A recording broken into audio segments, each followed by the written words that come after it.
So, yun nga, isip ko, gabi, actually, ang sarap ng tulog ko. Tapos nung kinabukasan, ang ganda ng pagmamakain, no? Eva, oh, kuya, kamusta yung bape? Ano ko yan, may negosyo yan, di pala. Re-retain ako. Sabi ko, actually, nung sinabing ganito, parang negative ako. Kasi hindi ko pa alam yung marketing, kung paano nga yung kitaan dito sa DXN. At the same time, iisip ko, gagawin ko business at papel, napakahirap isama sa aking business. Kilala ko as Mr. Diamond. Kasi ang business ko doon, aside from my full-time job as a nurse, ay nagpapahulugan ako ng mga diamonds sa kanil sa ibang bansa. Tapos pinapagod ko. So ang tawag sa akin, Mr. Diamond.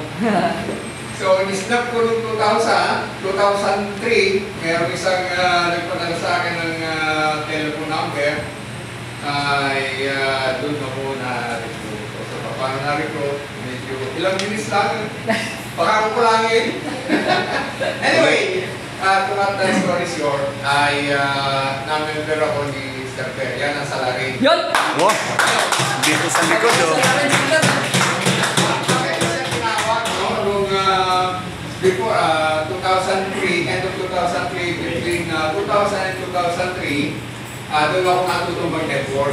Actually, nung medyo nasa hotel kami, ay nagkilala na kami niya, pero hindi niya alam kung yung telephone number ko. So after na mag-PSN, 1 year daw niya akong hinanap. Sabi na yung kabayan na ay pinapagbigyan niya ng number. That time, networker na actually ako. Makikita na ako sa I belong to Millionaires Club sa isang network. Bago niya ako napadala ng number. So, ginawa ko agad. Ang intention ko, i-recruit ko siya sa aking network. So, alam niyo na kung sino na-recruit. Okay? Why? Dahil doon sa Dubai, pagka member ka, mayroong kit, may mushroom powder, may spirulina. So, doon pala, matitikman mo na yung product. So, napakaganda para sa akin as kung na ako nun nung nag-member ako ng DXN. So, alam niyo na kung hindi pa senior. So, tennis player ako.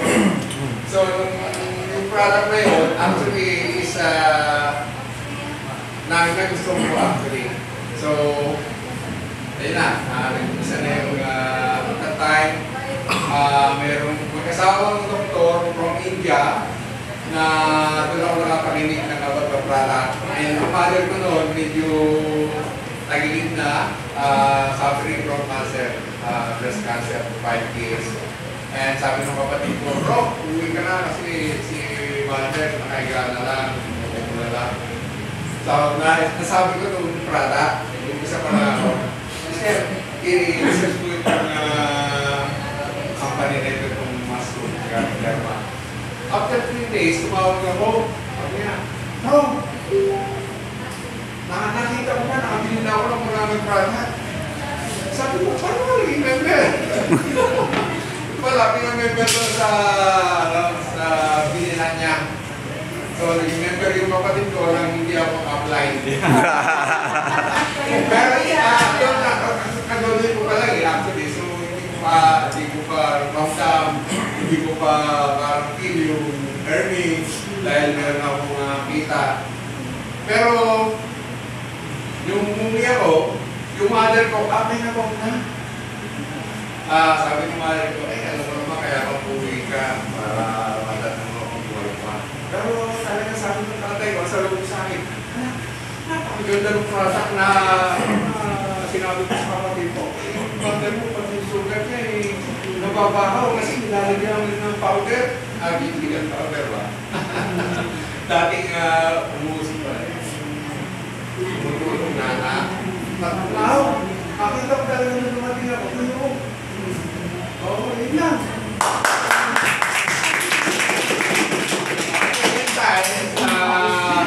So yung family namin, very happy dun sa product. Yung kapatid ko, nag-invite nung upline niya. Okay. Tapos nag-house party doon sa bahay, nakapakinig ako, ginagawa ko. Meron isang clarify kami na lalakas ng konti, papahinga. Yung pala, naka-schedule lang ng Bypass. operation sa puso.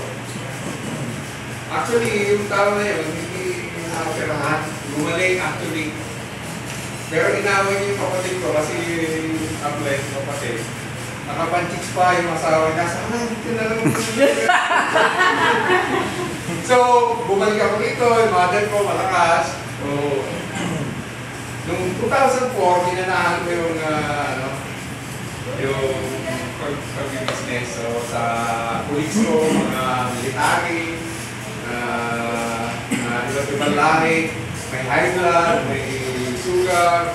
Pagkatapos ng duty, napunta ko sa akin, papakuha ng BP. Sinay ko to. So, may high blood, may kasi. Yearly, kailangan ng medical.